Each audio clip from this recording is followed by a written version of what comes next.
Guys, welcome back to the channel super ideas में आप लोगों का एक बार फिर से स्वागत है। और अभी टाइम है उत्तराखंड न्यूज का। आज है 17 सितंबर, तो उत्तराखंड की खबरों पर नजर डालते हैं। इससे पहले अगर आप लोग इस चैनल पर नए हैं तो मैं आप लोगों को बता दूं, उत्तराखंड की न्यूज हर सुबह आती है 6 बजे। तो आप उत्तराखंड की न्यूज से अगर रूबरू रहना चाहते हैं तो चैनल को सब्सक्राइब कर लीजिए, साथ ही बेल आइकन को प्रेस कर लें ताकि जैसे ही वीडियो अपलोड होती है उसकी नोटिफिकेशन आप लोगों को मिल सके। कोर्ट ने मामले को सुनने के बाद अपने 28 जून के निर्णय से यात्रा पर लगाई गई रोक को हटाते हुए सरकार को कोविड के नियम का पालन करते हुए प्रतिबंध के साथ चार धाम यात्रा शुरू करने के आदेश दे दिए हैं। तो आज की खबरों की शुरुआत आप सभी के लिए गुड न्यूज से कि चार धाम यात्रा जल्द ही शुरू हो जाएगी। चार धाम यात्रा को शुरू करने के आदेश दे दिए गए हैं। डेट हालांकि अभी अनाउंस नहीं हुई है। कोर्ट के यात्रा शुरू करने के आदेश से राज्य सरकार को बड़ी राहत मिली है। साथ ही हजारों यात्रा व्यवसायियों व तीर्थ पुरोहितों समेत उत्तरकाशी, चमोली व रुद्रप्रयाग के जिलों के निवासियों की आजीविका पटरी पर लौटने की उम्मीद है। हालांकि कुछ कंडीशंस है और कोर्ट ने जो सरकार की एसओपी के हिसाब से बद्रीनाथ में रोजाना आने वाले यात्रियों की संख्या 1200 को घटाकर 1000 कर दिया है। केदारनाथ में 800, गंगोत्री में 600, यमुनोत्री में 400 श्रद्धालुओं को ही एक दिन यात्रा की अनुमति दी गई है। हेलीकॉप्टर से यात्रा तथा यात्रा मार्ग पर सेवा कार्य करने वाले एनजीओ जिलाधिकारी की अनुमति के बाद ही काम कर सकेंगे। यात्रा के लिए आरटीपीसीआर टेस्ट की नेगेटिव रिपोर्ट या वैक्सीन की डोज का सर्टिफिकेट होना जरूरी होगा। आम आदमी पार्टी से मुख्यमंत्री के चेहरा बने कर्नल अजय कोटियाल आज रुद्रपुर पहुंचे। जैसे ही वह कार्यक्रम स्थल पर पहुंचे तो मंच में जगह न मिलने के चलते एक महिला कार्यकर्ता द्वारा कार्यक्रम में ही हंगामा काटना शुरू कर दिया। रुद्रपुर बागवाला निवासी राजकुमारी यादव ने कहा कि वह 8 सालों से आपसे जुड़ी हुई है, लेकिन उनके साथ काम करने वाले कार्यकर्ताओं को मंच में सम्मान नहीं मिला है। उन्होंने कहा कि रुद्रपुर में 8 साल लग गए पार्टी की सेवा करते हुए, लेकिन 8 मिनट लगेंगे पार्टी को खत्म करने में। थर्सडे को यानी कि कल अगर बात करें कोविड केसेस की, तो 20 नए केसेस सामने आए। हालांकि किसी भी पेशेंट की मौत नहीं हुई है। 28 मरीज रिकवर होकर घर पहुंचे और 20 मरीज जो ये इन्फेक्टेड पाए गए हैं, ये 10 डिस्ट्रिक्ट्स में पाए गए हैं। खुलेगा एफटीआईआई का आउटरीच सेंटर, सूचना प्रसारण मंत्री अनुराग ठाकुर ने दी सैद्धांतिक सहमति। राज्यसभा सांसद अनिल बनूली ने बुधवार को केंद्रीय सूचना व प्रसारण मंत्री अनुराग ठाकुर से भेंट की। उन्होंने कहा कि उत्तराखंड में कला और संस्कृति की समृद्ध परंपरा रही है। उत्तराखंड के लोग, जिसे देवभूमि या देवताओं की भूमि के रूप में भी जाना जाता है, अपनी अनूठी लोक कला और परंपराओं को प्यार और संरक्षित करते हैं।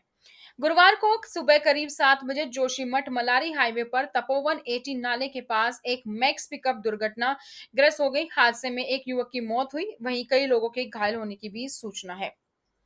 हरिद्वार में वीआईपी घाट पर गंगा में विसर्जित की गई यूपी के पूर्व मुख्यमंत्री स्वर्गीय कल्याण सिंह की अस्थियां।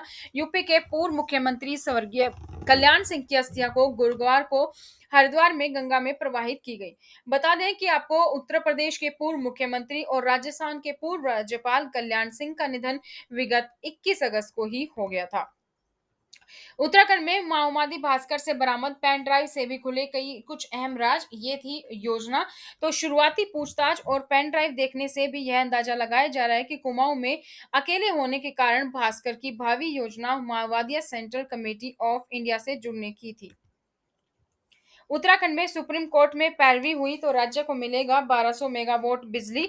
लोकपाल ने किया सीएम से अनुरोध। विद्युत लोकपाल सुभाष कुमार ने कहा कि वर्ष 2012 में टीएचडीसी से उत्साहित होने वाली बिजली पर उत्तर प्रदेश की बजाय उत्तराखंड का हक होने संबंधी वाद ऊर्जा सचिव के स्तर से सुप्रीम कोर्ट में दायर किया गया था। उत्तराखंड में सीटी स्कैन एमआरआई वर्चुअल हो सकता है तो पोस्टमार्टम क्यों नहीं, हाईकोर्ट ने कहा।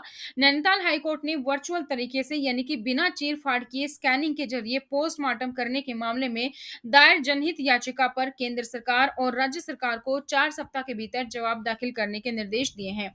याचिकाकर्ताओं का कहना है कि जब सीटी स्कैन और एमआरआई वर्चुअल हो सकता है तो पोस्टमार्टम क्यों नहीं।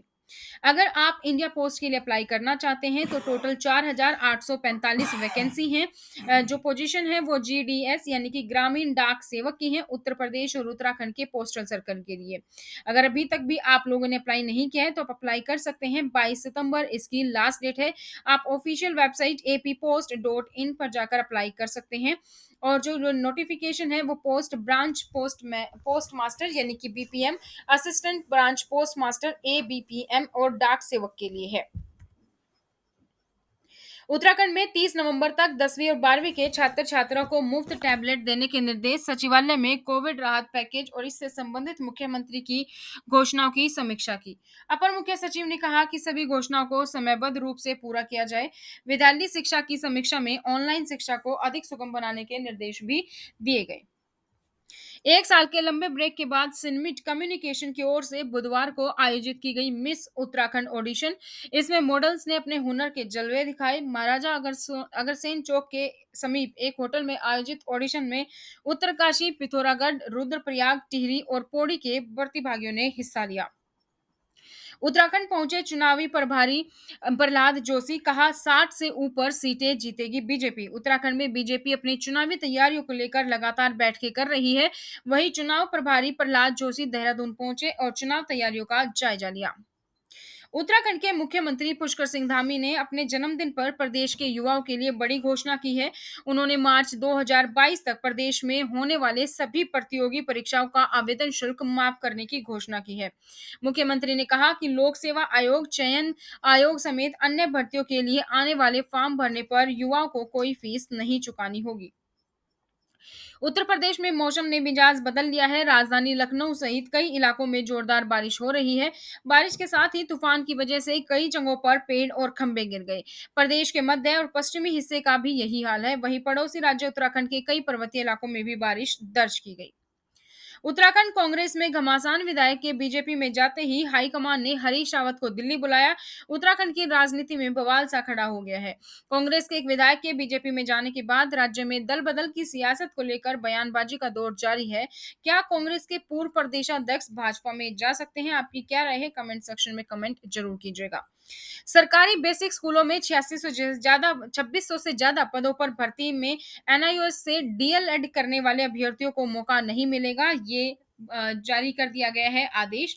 तो ये है दोस्तों कुछ उत्तराखंड की खबरें। इसी तरीके से उत्तराखंड से जुड़ी हर खबर पाने के लिए चैनल को सब्सक्राइब करें, साथ ही बेल आइकन को प्रेस कर लें ताकि जैसे ही वीडियो अपलोड होती है उसकी नोटिफिकेशन आप लोगों को मिल सके। तो आज की इस वीडियो में इतना ही, फिर मिलेंगे नई जानकारी के साथ। तब तक बने रहिए सुपर आइडियाज पर। आप मुझे सोशल मीडिया पर फॉलो कर सकते हैं, लिंक नीचे डिस्क्रिप्शन बॉक्स में है।